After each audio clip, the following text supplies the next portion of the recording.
PSC positive പോയിന്റിൻ്റെ പുതിയൊരു വീഡിയോയിലേക്ക് എല്ലാവർക്കും സ്വാഗതം. കഴിഞ്ഞ ക്ലാസ്സിൽ നമ്മൾ പഠിച്ചത് 1904 ആക്ട് ആയിരുന്നു. ഈ ഒരു ക്ലാസ്സിൽ നമ്മൾ പഠിക്കാൻ പോകുന്നത് the act of 1912, transfer of corporation as provincial subject, national development council resolution 1956, the model cooperative societies bill 1957, the model cooperative societies bill 1991 by planning commission, Andhra Pradesh mutually aided cooperative societies act 1995. ഇത്രയും കാര്യങ്ങളാണ്. വീഡിയോയിലേക്ക് പോകുന്നതിന് മുൻപേ channel ആദ്യമായി കാണുന്നവരാണെങ്കിൽ ഒന്ന് subscribe ചെയ്യുക. വീഡിയോയെക്കുറിച്ചുള്ള അഭിപ്രായങ്ങളും നിർദ്ദേശങ്ങളും കമൻറ്റ് ചെയ്യുക. സിലബസ് അനുസരിച്ചുള്ള ഇതുവരെയുള്ള ക്ലാസ്സുകൾ കാണാൻ താല്പര്യമുള്ളവർക്ക് വേണ്ടി പ്ലേലിസ്റ്റിൻ്റെ ലിങ്ക് ഡിസ്ക്രിപ്ഷൻ ബോക്സിൽ കൊടുക്കുന്നതാണ്. ദ കോപ്പറേറ്റീവ് സൊസൈറ്റീസ് ആക്ട് 1904 ആക്ടിന് ഒരുപാട് ലിമിറ്റേഷൻസ് ഉണ്ടായിരുന്നു. ഈ ലിമിറ്റേഷൻസ് ഓവർകം ചെയ്യാൻ വേണ്ടിയിട്ടാണ് 1912 ആക്ട് വന്നത്. 1912 മാർച്ച് 1 ആക്ട് നിലവിൽ വരുന്നത്. ആക്ട് നമ്പർ 2 ഓഫ് 1912, 1912 സെക്കൻഡ് ആക്റ്റാണിത്. The act contains 50 sections. നമ്മൾ പഠിച്ചു 1904 ആക്ടിൽ 29 സെക്ഷൻസ് ആയിരുന്നു ഉണ്ടായിരുന്നത്. എന്നാൽ 1912 ആക്ടിൽ 50 സെക്ഷൻസ് ഉണ്ടായിരുന്നു. The delegation of power of registrar mentioned in 1912 act. 1904 ആക്ടിൽ രജിസ്ട്രാറുടെ പവേഴ്സ് ഡെലിഗേറ്റ് ചെയ്യാൻ കഴിയുമായിരുന്നില്ല. എന്നാൽ 1912 ആക്ടിൽ രജിസ്ട്രാറുടെ പവർ ഡെലിഗേറ്റ് ചെയ്യാൻ കഴിയും. 1912 ആക്ടിന് അനുസരിച്ച് ഒരു സൊസൈറ്റിക്ക് മറ്റൊരു സൊസൈറ്റിയിൽ അംഗമാവാം. In 1912 act a cooperative society can become a member of another society. 1912 act വരുന്ന സമയത്ത് വൈസ്രോയി ആയിരുന്നത് ഹാർഡിഞ്ച് പ്രഭുവാണ്. 1904 ആക്ട് നിലവിൽ വരുമ്പോൾ കഴ്സൺ പ്രഭു ആയിരുന്നു. 1912 ആക്ട് നിലവിൽ വരുമ്പോൾ വൈസ്രോയി ആയിരുന്നത് ലോർഡ് ഹാർഡിഞ്ച്.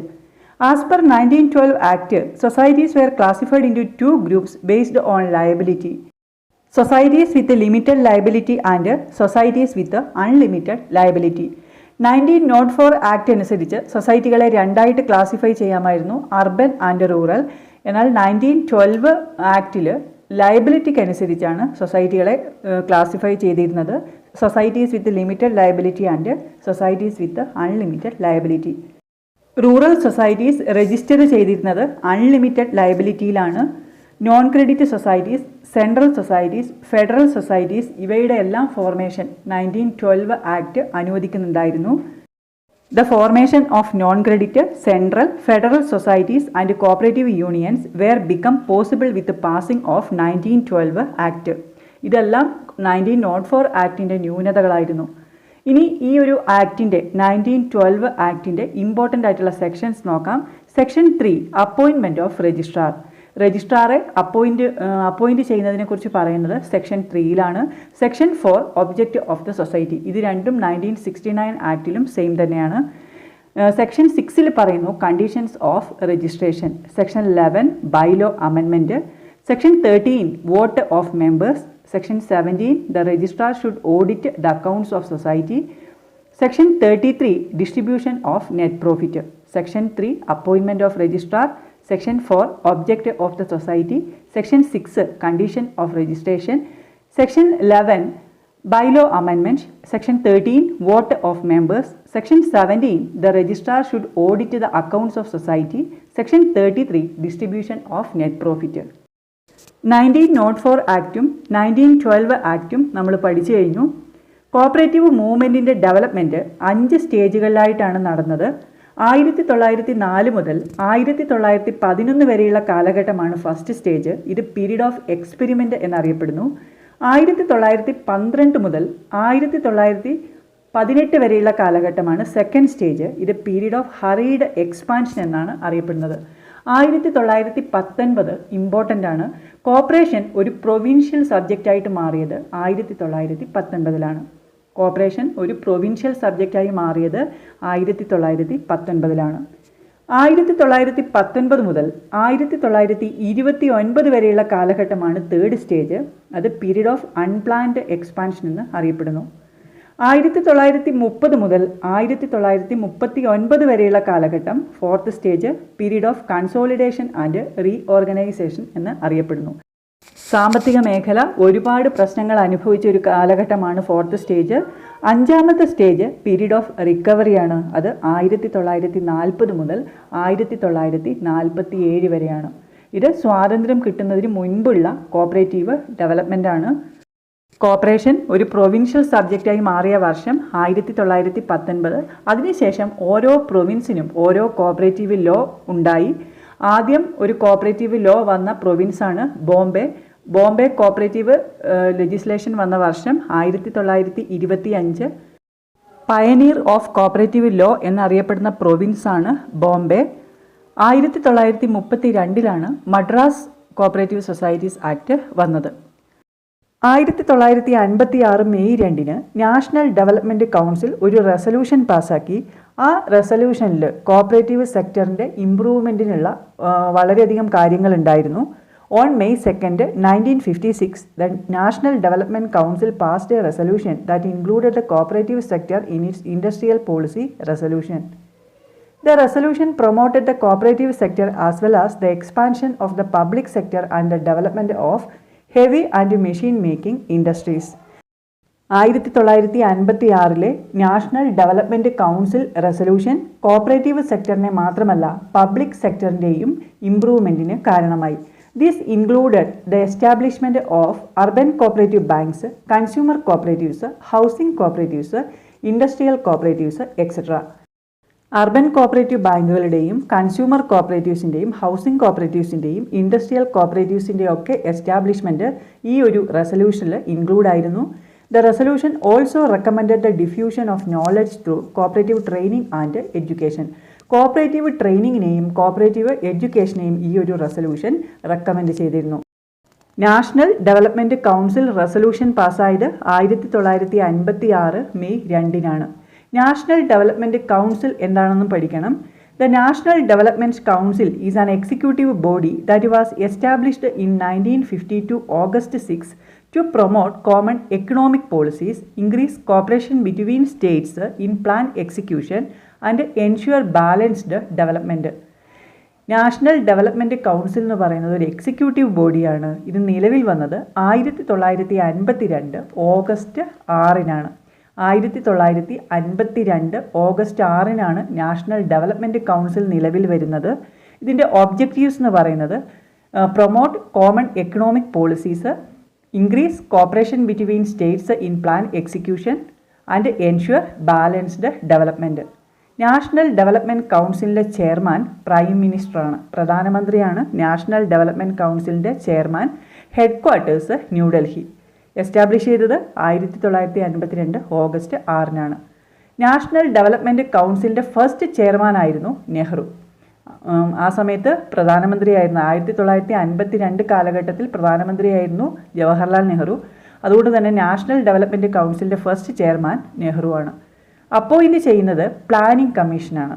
നാഷണൽ ഡെവലപ്മെൻറ്റ് കൗൺസിലിനെ അപ്പോയിൻറ്റ് ചെയ്തത് പ്ലാനിംഗ് കമ്മീഷൻ. ഇതിൽ വരുന്ന മെമ്പേഴ്സ് ആരൊക്കെയാണെന്ന് ചോദിച്ചാൽ prime minister, the union cabinet, all states chief ministers, all union territories chief ministers, the members of the NITI Aayog. ഒന്നും കൂടി പറയാം. Prime minister, the union cabinet, all states chief ministers, all union territories chief ministers, the members of the NITI Aayog. NITI Aayog എന്ന് പറയുന്നത് planning കമ്മീഷനാണ്. Planning commission നിലവിൽ വന്നത് 1950 മാർച്ചിലാണ്. Planning കമ്മീഷൻ്റെ head quarters ന്യൂഡൽഹിയിലെ യോജനാ ഭവൻ. പ്ലാനിംഗ് കമ്മീഷൻ്റെ അധ്യക്ഷയായ ഏക വനിതയാണ് ഇന്ദിരാഗാന്ധി. ഏറ്റവും കൂടുതൽ കാലം അധ്യക്ഷനായിരുന്നത് ജവഹർലാൽ നെഹ്റു. 2014 ഓഗസ്റ്റ് 13 ആസൂത്രണ കമ്മീഷൻ നിർത്തലാക്കുന്ന സംബന്ധിച്ച പ്രഖ്യാപനം കേന്ദ്ര സർക്കാർ നടത്തി. പ്രധാനമന്ത്രിയായിരുന്നത് നരേന്ദ്രമോദിയാണ്. പ്ലാനിംഗ് കമ്മീഷന് പകരം വന്നതാണ് നീതി ആയോഗ്. നീതി ആയോഗിൻ്റെ പൂർണ്ണരൂപം national institution for transforming India Aayog എന്നാണ്. നീതി ആയോഗിൻ്റെ പൂർണ്ണരൂപം national institution for transforming India Aayog. 2015 ജനുവരി 1 നീതി ആയോഗ് നിലവിൽ വരുന്നത്. നീതി ആയോഗ് നിലവിൽ വന്നത് 2015 ജനുവരി 1. കേന്ദ്ര സംസ്ഥാന സർക്കാരുകൾക്ക് ആവശ്യമായ സാങ്കേതികവും തന്ത്രപരവുമായ ഉപദേശം നൽകുക എന്നതാണ് നീതി ആയോഗിൻ്റെ ധർമ്മം. Chairperson prime മിനിസ്റ്ററാണ്. ആദ്യത്തെ ചെയർപേഴ്സൺ നരേന്ദ്രമോദി, ആദ്യ വൈസ് ചെയർപേഴ്സൺ അരവിന്ദ് പനഗരിയ. ഇത്രയും കാര്യങ്ങളാണ് നീതി ആയോഗിനെ കുറിച്ച് പഠിക്കാനുള്ളത്. നീതി ആയോഗ് പ്ലാനിംഗ് കമ്മീഷൻ്റെ പകരം വന്നതാണ്. നാഷണൽ ഡെവലപ്മെൻറ്റ് കൗൺസിൽ നിലവിൽ വന്നത് 1952. നാഷണൽ ഡെവലപ്മെൻറ്റ് കൗൺസിൽ റെസൊല്യൂഷൻ പാസ്സാക്കിയത് 1956 മെയ് 2-നാണ്. അടുത്തത് model cooperative societies bill 1957. Cooperative ഡെവലപ്മെൻറ്റിനെ സ്ട്രെങ്തൻ ചെയ്യുന്നതിനും കോപ്പറേറ്റീവ് നിയമങ്ങളെ സിംപ്ലിഫൈ ചെയ്യുന്നതിനും മോഡിഫൈ ചെയ്യുന്നതിനും എസ് ടി രാജയുടെ ചെയർമാൻഷിപ്പിലുള്ള ഒരു കമ്മിറ്റിയുടെ റെക്കമെൻഡേഷനിലാണ് മോഡൽ കോപ്പറേറ്റീവ് സൊസൈറ്റീസ് ബിൽ 1957 വന്നത്. ഇതിൻ്റെ പ്രധാനപ്പെട്ട റെക്കമെൻഡേഷൻസ് ആണ്: registration on the basis of economic interest of members, social justice and sound business. Registration, ഒരു സൊസൈറ്റിയുടെ രജിസ്ട്രേഷൻ നടത്തുന്നതിന് മുൻപ് മെമ്പേഴ്സിൻ്റെ എക്കണോമിക് ഇൻട്രസ്റ്റ്, സോഷ്യൽ ജസ്റ്റിസ്, അതുപോലെ സൗണ്ട് ബിസിനസ് ഇതൊക്കെ ഉറപ്പുവരുത്തണം. സൊസൈറ്റികളുടെ ലയബിലിറ്റി അൺലിമിറ്റഡ് ആവണം. No voting rights to nominal members. Nominal മെമ്പേഴ്സിന് വോട്ടിംഗ് റൈറ്റ് ഇല്ല. അതുപോലെ അമാൽഗമേഷൻ നടത്തുന്നതും മെമ്പേഴ്സിൻ്റെ ഇൻട്രസ്റ്റ് അനുസരിച്ചായിരിക്കണം. 1 man 1 വോട്ടാണ്. അതുപോലെ പ്രോക്സി അലൗഡ് ആയിരുന്നില്ല. കമ്പനികൾക്കും ഫേമുകൾക്കും പാർട്ട്ണർഷിപ്പിനും മെമ്പർഷിപ്പ് അനുവദിച്ചിരുന്നില്ല. കോപ്പറേറ്റീവ് ട്രിബ്യൂണൽ എല്ലാ സ്റ്റേറ്റിലും റെക്കമെൻഡ് ചെയ്തു. സ്റ്റേറ്റിൻ്റെ ഡയറക്റ്റ് പാർട്ട്ണർഷിപ്പ് റെക്കമെൻഡ് ചെയ്തു. ഈ ഒരു ബില്ല് അനുസരിച്ച് ഒരു സൊസൈറ്റിയുടെ സുപ്രീം അതോറിറ്റി എന്ന് പറയുന്നത് ജനറൽ ബോഡി ആയിരുന്നു. ഇതൊക്കെയാണ് model cooperative societies bill 1957 recommendations.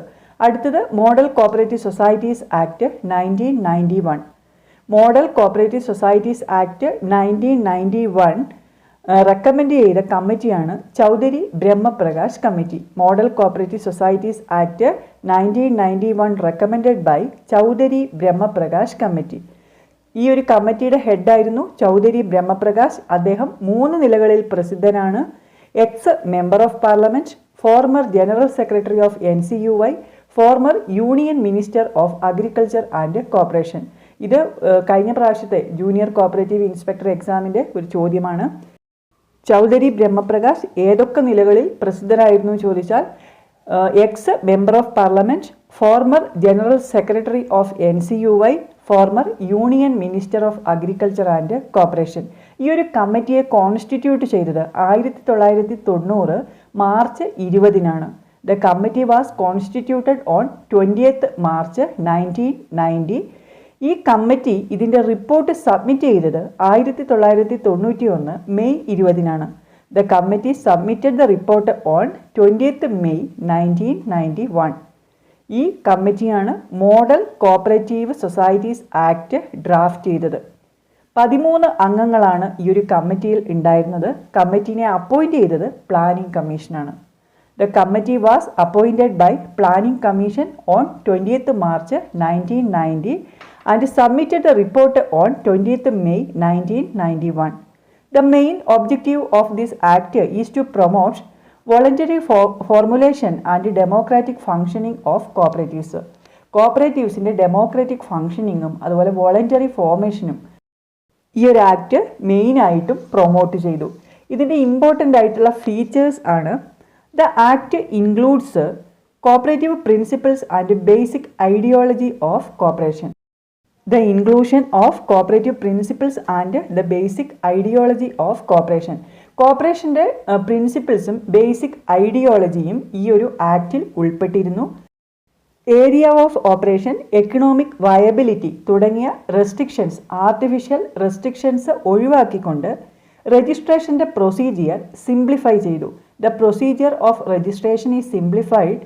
All artificial restrictions by way of area of operation, economic viability, etc. are removed. The Model Cooperative Societies Act gives no rule making power to the government. ഈ ഒരു act അനുസരിച്ച് ഗവൺമെൻറ്റിന് rule make ചെയ്യുന്നതിനുള്ള അധികാരമില്ല. നമുക്കറിയാം KCS act അനുസരിച്ച് act enact ചെയ്യുന്നത് ലെജിസ്ലേച്ചറും റൂൾസ് മേക്ക് ചെയ്യുന്നത് ഗവൺമെൻറ്റുമാണ്. എന്നാൽ model cooperative societies act gives no rule making power to the government. ഗവൺമെൻറ്റിന് റൂൾ മേക്ക് ചെയ്യാനുള്ള അധികാരമില്ല. സൊസൈറ്റികളിൽ ഗവൺമെൻറ് നോമിനീസിനെ ഒരാളെ മാത്രമേ വെക്കാൻ പാടുള്ളൂ. അവർക്ക് വോട്ടിംഗ് റൈറ്റ് ഉണ്ടായിരിക്കുന്നതല്ല. Government nominee is restricted to one without any voting right. അവർക്ക് വോട്ടിംഗ് റൈറ്റ് ഉണ്ടായിരിക്കുന്നതല്ല. Board of directors has been made accountable for timely conduct of elections, regularly convening of meetings and timely audit.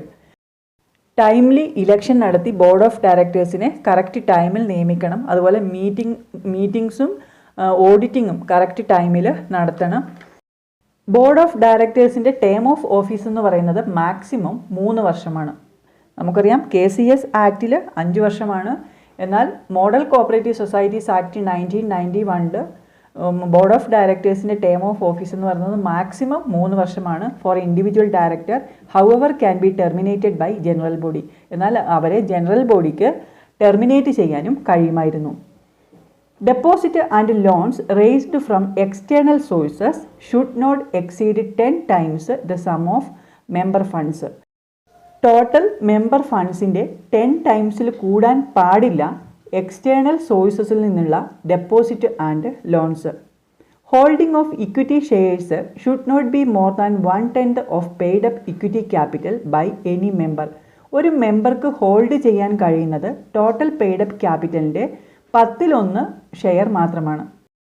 KCS ആക്റ്റിൽ നമ്മൾ പഠിച്ചത് ഒരു individual മെമ്പർക്ക് hold ചെയ്യാവുന്ന പരമാവധി share total paid up ക്യാപിറ്റലിൻ്റെ, സൊസൈറ്റിയുടെ ടോട്ടൽ പെയ്ഡ് അപ്പ് ക്യാപിറ്റലിൻ്റെ 5/1 ഭാഗം മാത്രമാണ്. എന്നാൽ മോഡൽ കോപ്പറേറ്റീവ് സൊസൈറ്റീസ് ആക്ട് 1991 പറയുന്നത് ഒരു ഇൻഡിവിജ്വൽ മെമ്പർക്ക് ഹോൾഡ് ചെയ്യാൻ കഴിയുന്ന ഷെയർ എന്ന് പറയുന്നത് ടോട്ടൽ പെയ്ഡ് അപ്പ് ക്യാപിറ്റലിൻ്റെ 10/1 മാത്രമാണ്. അപ്പോൾ ഇതൊക്കെയാണ് model cooperative societies act 1991 important ആയിട്ടുള്ള ഫീച്ചേഴ്സ്. ഈ ആക്ട് റെക്കമെൻഡ് ചെയ്ത കമ്മിറ്റിയാണ് ചൗധരി ബ്രഹ്മപ്രകാശ്. കമ്മിറ്റീനെ അപ്പോയിൻ്റ് ചെയ്തത് പ്ലാനിംഗ് കമ്മീഷനാണ്. 1990 മാർച്ച് 20 കമ്മിറ്റിയെ കോൺസ്റ്റിറ്റ്യൂട്ട് ചെയ്തത്. 13 മെമ്പേഴ്സ് ഉണ്ടായിരുന്നു. കമ്മിറ്റി റിപ്പോർട്ട് സബ്മിറ്റ് ചെയ്തത് 1991 മെയ് 20. അടുത്തത് Andhra Pradesh mutually aided cooperative societies act 1995. Indian സഹകരണ പ്രസ്ഥാനത്തിൻ്റെ ചരിത്രത്തിലെ ഒരു നാഴികക്കല്ല് എന്നറിയപ്പെടുന്ന നിയമമാണ് Andhra Pradesh mutually aided cooperative societies act 1995. It is A mile stone in the history of the Indian cooperative movement. Andhra Pradesh cooperative societies act നിലവിൽ വന്നത് 1964. എന്നാൽ മോഡൽ ആക്ട് അനുസരിച്ച് ഒരു പുതിയ നിയമം പാസാക്കിയ ആദ്യത്തെ സംസ്ഥാനമാണ് Andhra Pradesh. Andhra Pradesh mutually aided cooperative societies act നിലവിൽ വന്നത് 1995 മെയ് 4. വർഷം ഇമ്പോർട്ടൻ്റ് ആണ്. Andhra Pradesh mutually aided cooperative societies act വന്നത് 1995 മെയ് 4. 45 സെക്ഷൻസ് ഉണ്ടായിരുന്നു ഈ ഒരു ആക്ടിന്. എന്നാൽ റൂൾസ് ഒന്നും തന്നെ ഉണ്ടായിരുന്നില്ല. ഈ ആക്ടിൻ്റെ ഇമ്പോർട്ടൻ്റ് ആയിട്ടുള്ള ഫീച്ചേഴ്സ് ആണ് to enable not less than 10 individuals belonging to different families to form a society. ഒരു സൊസൈറ്റി ഫോം ചെയ്യുന്നതിന് മിനിമം 10 ആൾക്കാർ മതി. വ്യത്യസ്ത ഫാമിലിയിൽ നിന്നുള്ള 10 ആൾക്കാർ മതി. To enable the cooperative societies to regulate their functionings by framing bylaws subject to the provisions of the act. ആക്ടിൻ്റെ പ്രൊവിഷൻസ് അനുസരിച്ച് ബൈലോ ഫോം ചെയ്ത് അതിനനുസരിച്ചായിരിക്കണം സൊസൈറ്റികളുടെ ഫങ്ഷനിങ് നടക്കുന്നത്. To enable the cooperative societies to mobilise their own funds. Government participation ഇല്ലാതെ സൊസൈറ്റികൾക്ക് അവരുടേതായ fund mobilise ചെയ്യാൻ ഈ ഒരു ആക്ട് അനുവദിച്ചിരുന്നു. To provided for the settlement of disputes by constituting a cooperative tribunal. ഈ ആക്ട് പറയുന്നത് എല്ലാ സംസ്ഥാനങ്ങളിലും കോപ്പറേറ്റീവ് ട്രിബ്യൂണൽ കോൺസ്റ്റിറ്റ്യൂട്ട് ചെയ്ത് ഡിസ്പ്യൂട്ട് സെറ്റിൽ ചെയ്യണമെന്നാണ്. To define the powers and functions of a general body. General ബോഡിയുടെ അധികാരങ്ങളും ധർമ്മങ്ങളും കൃത്യമായി ഡിഫൈൻ ചെയ്തിരുന്നു. To make the cooperative societies responsible to conduct the elections and to regulate the process thereof. ഓരോ സൊസൈറ്റിയുടെയും ഉത്തരവാദിത്തമാണ് അതാത് സൊസൈറ്റികളുടെ ഇലക്ഷൻ നടത്തുക എന്നുള്ളത്. അപ്പോൾ ഇതാണ് Andhra Pradesh mutually aided cooperative societies 1995 important ആയിട്ടുള്ള features. Andhra Pradesh was the first state passed the new act on the basis of model act called Andhra Pradesh mutually aided cooperative societies act 1995. Model act അനുസരിച്ച് ഒരു പുതിയ നിയമം പാസാക്കിയ ആദ്യത്തെ സംസ്ഥാനമാണ് ആന്ധ്രാപ്രദേശ്. അതുകൊണ്ടാണ് ഈ ഒരു act Andhra Pradesh mutually aided cooperative societies act എന്ന് അറിയപ്പെടുന്നത്. നിയമം വന്നത് 1995 മെയ് 4-നാണ്. 45 സെക്ഷൻസ് ആയിരുന്നു ഉണ്ടായിരുന്നത്. റൂൾസ് ഒന്നും തന്നെ ഉണ്ടായിരുന്നില്ല. ഈ ഒരു ആക്ട് അനുസരിച്ച് രജിസ്ട്രേഷനെ കുറിച്ച് പറയുന്നത് സെക്ഷൻ 4-ലാണ്. ഈ ഒരു ക്ലാസ്സിൽ നമ്മൾ പഠിച്ചു കഴിഞ്ഞത് cooperative legislation in India and in Kerala എന്ന മൊഡ്യൂളിലെ കുറച്ച് ടോപ്പിക്കുകളാണ്. ഈ ക്ലാസ് നിങ്ങൾക്ക് ഉപകാരപ്രദമായി എങ്കിൽ ലൈക്ക് ചെയ്യുക, കമൻറ്റ് ചെയ്യുക. മറ്റ് പ്രധാനപ്പെട്ട ടോപ്പിക്കുകളുമായി നമുക്ക് അടുത്ത വീഡിയോയിൽ കാണാം. താങ്ക്